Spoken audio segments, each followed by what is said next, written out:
नमस्कार. ब्लाऊजला हुकलूक पट्टी कशी बसवायची ते मी क्लासमध्ये सांगितलेलं आहे आणि ते तुम्हालाही पाहायचंय ना, तर चला मग. आता बघा, आपण पाठीमागचे डास तर मारून घेतले समान, बरोबर आहे. हा झाला भाग इथे आणि हा पुढचं टक्स, जसं वन टक्सच आपण सांगितल्याप्रमाणे दोन्ही टक्स नेहमीप्रमाणे मारले. या दिशेला ह्या दिशेला कसं टाकायचं हे समोरासमोर तुमच्या लक्षात येते, बरोबर. आता ह्याला आपल्याला हुकलूक पट्टी करायची. आता हे मटेरियल आहे, आता हे खूप मटेरियल आहे, पण कुठेही कापाकापी करायची नाही. त्या मटेरियलचा वापर इतका व्यवस्थित करायचा की ते कापड उरलं तर आपल्याला दुसरे कपडे शिवता येईल, अशा पद्धतीने. आता हे सरळ कापड आहे ना, हे सरळ कापडाचा एक भाग काढून घ्यायचा आणि त्या हिशोबाने आहे ना, एवढ्या रुंदीची 1.5 इंच रुंदीची एक पट्टी कापून घ्यायची. या बघा, अशी 2.5 इंच रुंदीची पट्टी कापून घेतली, बरोबर. मग हे हुकाची म्हणजे लूक बनवायचं असतो ना आपण, ते लूक बनवायची पट्टी बनवायची आहे ना, तर त्याला हे बघा, हे असा भाग ठेवायचा. आता ह्याला ही एवढी रुंदी पट्टी आहे, जेवढी लागते तेवढी घ्यायची आणि थोडंसं आपण असं याला कट करून टाकायचं. मग त्यानंतरनी याला ही किनारी असली तर वापर होतो, पण शक्यतो किनारी नाही वापरायची आपण. याला एवढी 5 इंच दोरावर असं आहे ना, याला एक मशीन मारून घ्यायची. हे बघा, अशी पूर्ण आहे ना व्यवस्थित एकसारखी एक मशीन मारून घ्यायची, बरोबर. मग त्यानंतरने दोरा असा लांब येऊ द्यायचा, हिथंच कट्ट म्हणून येऊन तोडायचं नाही, परत सुई दोरा सारखा वावावा लागतो आपल्याला. मग आता बघा, ही भाग असा ठेवायचा आणि हा वरतून ठेवायचा व्यवस्थित. थोडं खाली सोडायचं आणि थोडं वरती पण असलं पाहिजे. मग त्या हिशोबाने ही असं ठेवायचं आणि मार्जिंग बघा, एवढं मला हे दोरावरच दिसतंय, इकडे एवढं दिसू द्यायचं नाही किंवा एवढं असं कटाकटी घ्यायचं नाही, कारण ते फाटून जाईल. तर एवढंच ही दाबाची लाईन, ही 2 पायाची लाईन, असं व्यवस्थित खालचा भाग असा धरून ठेवायचा, वरचा भाग त्याला जाऊ द्यायचा.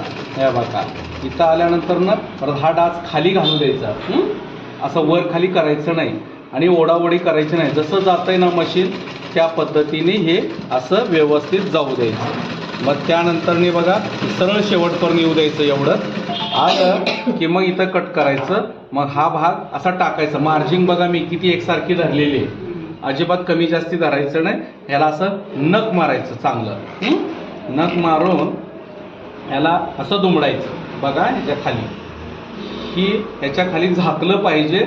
झाकल्यानंतर ना एक 5 इंच बाहेर दिसलं पाहिजे, येते ना लक्षात. आणि ह्याची रुंदी 1 इंचाची यावी.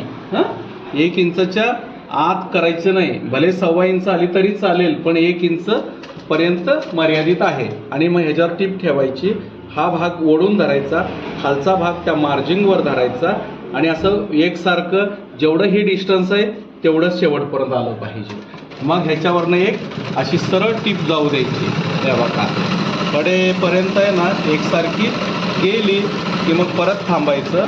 मग त्याच्यानंतरनी ह्याच्या साईडनी अजून एक टीप मारायची, जी किनारी मारायची. का तर ह्याला जरा दिसायला पण बरं दिसेल, नंतर हे असं व्यवस्थित वाटत नाही. आलं लक्षात.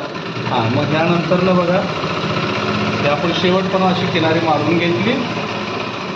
किनारी एकसारखी आली पाहिजे, वेडी वाकडी मारायची नाही.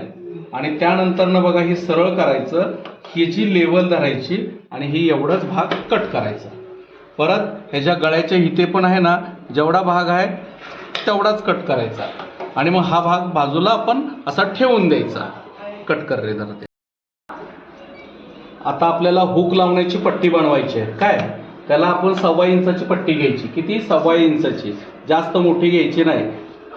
प्रत्येक वेळेस काय टेप लावायचं नाही, एक अंदाज धरायचा. आपण 1.25 इंचाची पट्टी अशी काढून घ्यायची, पण मोजून घ्यायचं की हे अंतर पुरतंय का. मग पुरत असेल तर उत्तम आहे, थोडं वर पण खाली पण राहिलं पाहिजे. मग त्यानंतर एवढी जसं त्याला दुमडली ना आपण, तशीच एवढी अशी दुमडून घ्यायची, एकसारखी कडेपर्यंत गेलं की मग ह्याला कट करत बसायचं नाही, त्याला ह्याकडे फिरवून घ्यायचं आणि ह्या दाबाखाली जाऊ द्यायचं.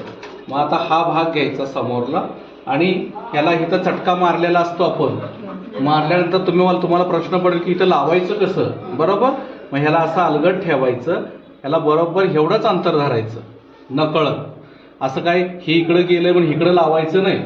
ह्याला एवढ्याच हिशोबाने ह्याची लाईन धरायची आपण. मग ते थोडंसं आपोआप धरलं जातं. मग असं लावून एकसारखं मार्जिन ह्याच्या हिशोबाने आणि हे खाली गेलं पाहिजे. मग इथं आल्यानंतर ना आपण हे बघा इथे एक प्लेट टाकायची नकळत बारीक. मग इथं टाकली ना, आता इथं आपण कशासाठी टाकले प्लेट की इथं पट्टी आपली ओढून बसायला नको, फुलून राहायला पाहिजे.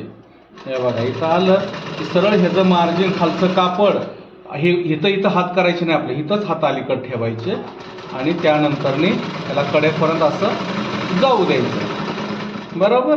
मग त्यानंतरने ह्याला पलटी करायचं. पलटी करताना ह्याचं मार्जिन ह्या पट्टीच्या खाली गेलं पाहिजे. हे असं गेलं पाहिजे. ह्याला असं जाऊ द्यायचं नाही, असं जाऊ द्यायचं नाही. ह्या पट्टीवर कट्टीप आली पाहिजे, त्याला कट्टीप म्हणतो आपण. ही अशी कट्टीप आहे ना, परत त्याच्यावरनं मारायची आणि ह्याच्या खाली बरोबर त्या बघा असं जातंय ना, जाऊ द्यायचं. त्या बघा बरोबर असं बोटाने चाळत चाळत त्याला जाऊ द्यायचं. मग त्यानंतरने हे कट करायचं. मग असा भाग बघायचा आणि ही व्यवस्थित किनारी आतमध्ये दिसली पाहिजे. अशी इकडे इकडे नाही करायची. बरोबर. मग ह्याच्यावर जाऊ द्यायचं मशीन. हे बघा आणि त्याला शेवट आपण जसं टिप मारतो तशी मारत मारत तिथपर्यंत यायचं. मग इथं मात्र ही प्लेट फुलवायची, असं करायचं नाही. आलं ना लक्षात? असं फुलवायची आणि बरोबर मोठी प्लेट घेतल्यावर त्याला चिमटा बसतो, लहान प्लेट घेतली की अजिबात त्याला चिमटा बसत नाही. मग त्यानंतरने बघा इथून जेवढा आकार आहे गळ्याचा दिलेला आपल्याला तेवढाच कापायचा. परत इथं खालचा भाग दिलेला आहे तेवढाच कट करायचा. मग जो दुसरा आपण लावला होता ना, हे बघा हे लावलं होतं ना पट्टीचं, ते असं ठेवायचं हे व्यवस्थित उचलून आणि त्यानंतरने ही गळ्याचा भाग गळ्याला धरायचा. इथे दातच्या इथं धरायचं, इथं यायचं, अगदी बरोबर मापात आणायचं. बरोबर. जर हे लक्षात घ्या, हे जर असं वर झालं इथपर्यंत झालं तर इथलं कापायचं नाही. किंवा ह्याच्या खाली आलं, इथं लावलं आणि ह्याच्या खाली आलं, जर कंबरपट्टी लावणार असाल आपण तर नकळत इथलं छोटंसं कट करायचं.